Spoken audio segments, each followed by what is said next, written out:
What's up, everyone? This is World of Comics coming in with another week of books for you. This week was a pretty stacked week. I went ahead and picked up 5 books, so let's go ahead and get into it. So, this was the first new comic book day of 2026. All these books came out January 7th. The first one on our list today is Absolute Batman, the Arc M special. Now, this is the dirty, creepy backstory to how the Joker got in control of Arkham in the Absolute universe. Overall, I thought this was a really solid story. Guest artist Joshua Hickson went absolutely crazy. It's still written by our boy Scott Snyder doing his thing, back at it again with another solid one. They're doing everything they can to build up Absolute Joker to be the big bad that Batman faces off against in the finale, and I think they're doing a really good job. The plot twist with like the little boy, honestly, I thought that was a little predictable. I saw that coming personally. I don't know if anyone else did. I saw a few other people online say that that was kind of more of a predictable plot twist. I saw some people say they didn't like this, which I thought was kind of crazy. If you've liked everything else that's come out of Absolute Batman so far, this should be right up your alley. I mean, come on. But yeah, anyway, it goes on. You get the backstory. Joker burns everything down. And then we flash to the present where Joker is looking at his security screens. He sees Batman kicking ass. Someone's there talking to him, saying Batman's not shit. He can take him. Who is it? Holy shit. It's Absolute Deathstroke. Also, I saw Joker was sitting there looking at the names of a bunch of other Batman villains. Like, you got Hugo Strange, Scarecrow, Mad Hatter, Poison Ivy, Man Bat. So, I mean, I think there's some really crazy shit coming here in the coming months for Absolute Batman. So, I'm definitely looking forward to that. Absolute Batman Arc M special. Go get it if you can. All right, so the next book on our list this week that I picked up is Batman issue number 5, written by Matt Fraction, art by Jorge Jimenez. I'm not sure how you say it, but the guy's a beast. This is a pretty stark contrast compared to what we've been getting from Absolute Batman lately. This run has just been more kind of like fun Batman stories. Issues 2 and 3 didn't leave me that hopeful for the run, but 4 and 5 seem to really been picking things up, and I like where things are going. Matt Fraction is really good at drawing action. The whole issue is pretty much a chase scene with Bruce Wayne and his new love interest. It's like the scientist lady. I forgot her name. I'm not going to look it up right here, right now, but you guys know who I'm talking about. And then on top of getting the Minotaur introduced last issue, we got introduced to another villain. We don't quite know her name yet, but she's running around with the lightsabers and stuff. Again, Jorge Jimenez's art is absolutely insane. I think the art combo with him and Dan Mora at DC right now, I mean, those guys are cleaning up. I don't really know anyone that's doing it better than those two when it comes to superheroes. And then, yeah, we go up to the rooftop where the chase kind of ends. Robin, Damian Wayne, comes to save the day. And then, he lets it slip that Bruce is his dad in front of the day. She's popping out at the end, like, what? Dad? So, yeah, that was that one. Overall, I like this run. I don't think that this needs to be the most serious, thought provoking run when we have Absolute Batman taking up most of the attention anyway. So, I mean, this was solid for me. That's Absolute Batman issue number 5. Boom! So, for our next book is Night Fight. I'm pretty sure that this is issue 4. And Night Fight, this is pretty much just Batman's piece of the KODC event going on this year.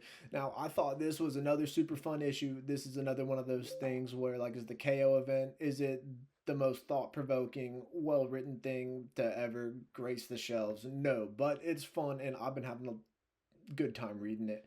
So this one starts out, we wraps up the thing with Clayface. He's with like, I'm not gonna fight you, Jason. That really pisses off like the Omega entity or whatever you want to call it that's keeping him in these different, like, the trials he's going through. So you see, and I mean, look at this art here. Dan Mora is going crazy yet again. And it flashes us into a new world where we got Tim Drake kind of as this badass like detective Batman. I thought that this has been like the best Robin variant we've seen so far out of these Night Fight issues. I thought that kind of this Sherlock Holmes Tim Drake was super cool.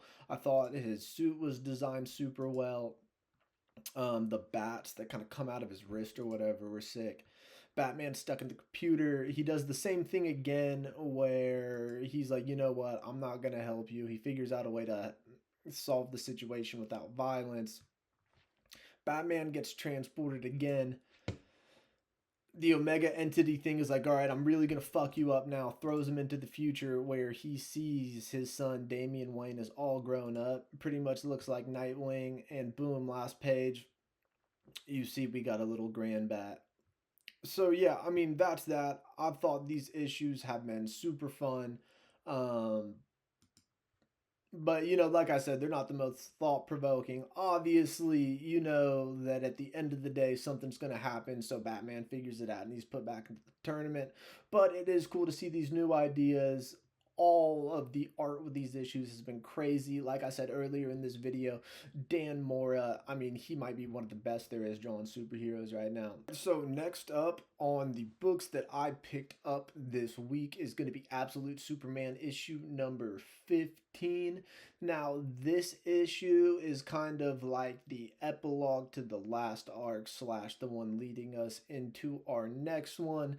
We see everything in Smallville has kind of chilled out. Clark is working on the farm and he's been going nonstop, just doing everything he can. He's literally trying to save everyone. He's back in the traditional blue costume. It's kind of a mix between the OG regular Superman costume and the absolute costume we saw him with originally in issue 1.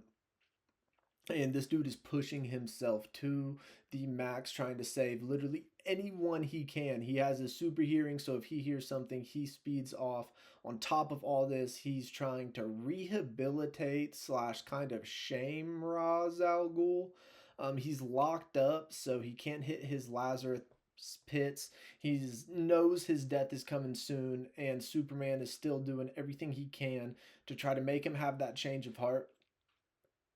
I see a lot of people have kind of started hating on this title. A lot of them didn't like he killed off Soul. They thought that everything interesting about this Superman had been stripped away, and I strongly disagree with that. I still think that this is still a super good, well thought out story. I've seen some people kind of compare it to Hulk.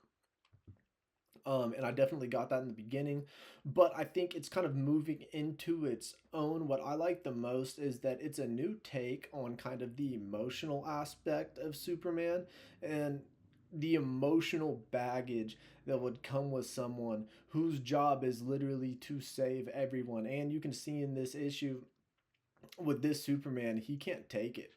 He can't take the heat. It's getting to him, seeing all these people die, knowing he can't be everywhere at once. It's getting into his fucking head.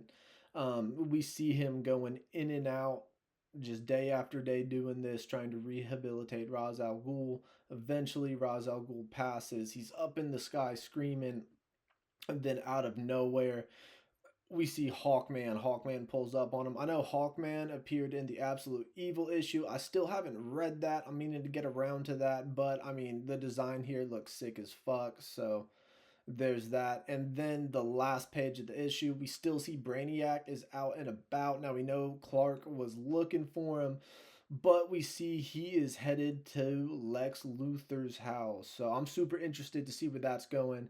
That is Absolute Superman number 15, written by Jason Aaron, and then this issue was drawn by guest artist Ferreira, if I'm saying that right. I don't know. I never get these guys' names right. Okay, so last book of the week, first comic book week of the year is going to be Ultimate X-Men issue 23, written and drawn by Peach Momoko. So I actually have not read this issue yet. I've fallen behind on Ultimate X-Men. It's not that I didn't like it or anything. It's just one of those things that slipped through the cracks for me. This was probably my second favorite Ultimate title next to Ultimate Spider-Man, but I did pick this book up this week, so I wanted to mention it. I'm not going to go through the pages because I don't want to spoil it.